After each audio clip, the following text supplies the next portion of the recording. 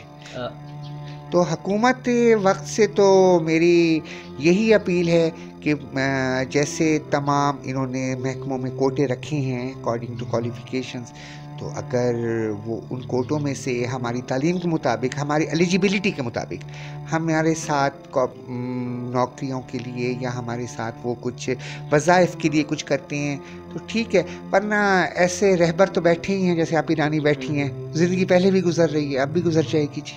اچھا, آخری کوشچن مجھے, آپ اپنی جو تعلیم حاصل کی ہے, میٹرک, ایف ایس سی, پھر گریجویشن, ایم اے کی ہے, اس کے حوالے سے بتا دیں کون کون سی کس کس فیلڈ میں آپ نے اسپیشلائزیشن کی ہے؟ I done matric with science. In which year? in 1992 Okay.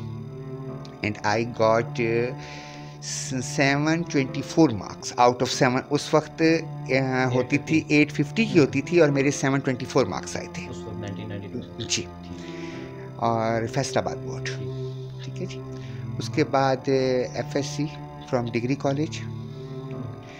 پھر اس کے بعد بی اے کیا کیونکہ مجھے آگے اپنا انگلش میں ہی اسکوپ نظر آ رہا تھا. پھر بی اے کے بعد میں نے بی ایڈ کیا. بی ایڈ کے بعد میں نے ایم اے انگلش کیا. پھر وقت کو اسپین دے دیا. پھر 2013 میں آ کے نا ایک ارج سی اٹھی کہ یار تھوڑا سا مجھے اور کچھ کرنا چاہیے. پھر اسلامک ہسٹری اوپن یونیورسٹی سے میں نے ماسٹرز کیا. تو یہ ہے میری کوالیفیکیشن. اور اس کے علاوہ تو I have these degrees only which are now papers for me only, nothing else.